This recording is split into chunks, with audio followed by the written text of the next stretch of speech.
wear a coat of many colors, in addition to the one that you're wearing now. Maybe just a brief history of how you made your journey into journalism, how you started, and of course, perhaps the inspiration behind that.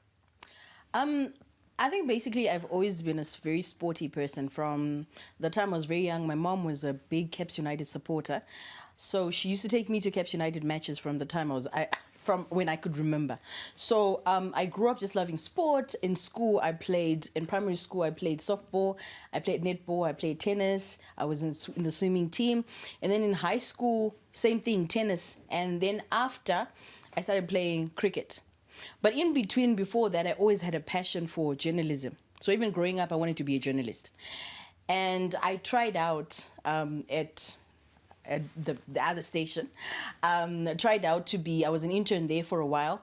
It didn't work out because I think it was at a time when they were not open to a female. I was a teenager then, and they wanted me to do school sport. And I said, nah, Inini, I want to do like proper football, PSL football coverage. And then after a while, I think I just got tired of waiting for that opportunity. So I turned to other things. And then years down the line, I remember it was 2011, I saw an advert in the newspaper. It said, you know, there's a new TV station. They called it Zim Papers Talk Radio. And there was an advert. It said, are you a DJ? Are you a newsreader? There was nothing about sports.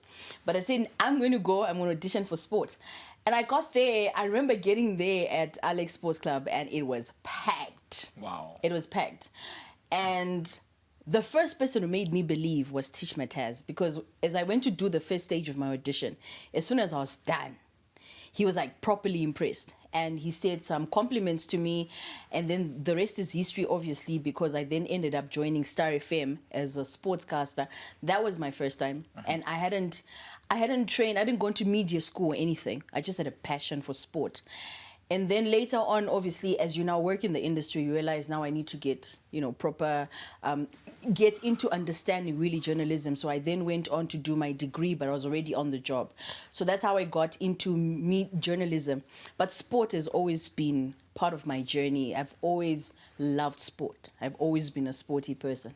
Right. Now, you spoke about how you had challenges initially.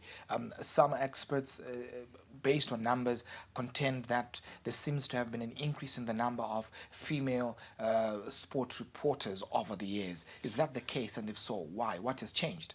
I think over the years it has changed, because when I came into the industry, to be honest, I remember there was we could count ourselves. I remember at Zim Papers at that time, there was Grace Chingoma at Herald, there was Chichi Sabeta at H Metro, there was myself at Star FM. There wasn't a lot of ladies that were in sport. And if you look at even before, there was a time when even Merit Mzwembili was the only woman.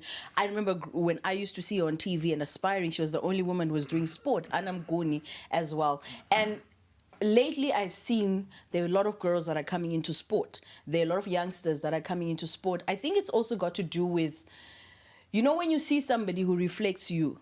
Because when I came into the industry, it was personal drive. Because you obviously just want to be in the space.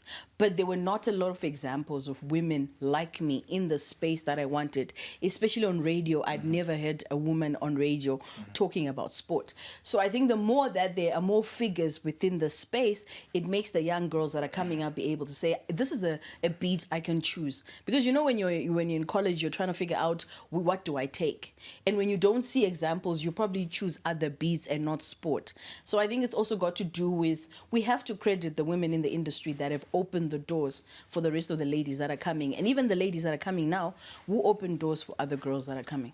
What would you say are perhaps the challenges or the barriers that push away women from participating in sport journalism? I think it's got to do with the whole... It's how we were groomed. It's socialization. Okay. Sport was always for men. I remember when I was growing up, when my mom died, I continued going to watch football. My mom died when I was a teenager. So imagine I'm a teenager, I'm going to watch football by myself. You're going to Ruvaro Stadium, you're watching Caps and Dynamos. Okay. The perception with men is that you are on the prowl, you are searching. They never understand the fact that you can actually have a woman who can decide, I want to go pay for a football match, watch a football match and go home. So I think it's also got to do with the perception that sport is not especially particularly if you then go into sports like football, rugby, you know, those have predominantly just been men being talked about. So I think that's one of the reasons. And also because people don't open doors for these young ladies, even when they do get into the media room. Are we allowing them the opportunity to bloom? Konapo Konapo, Ipapo Ipapo pa ZTN Prime, DSTV channel 294, the place to be.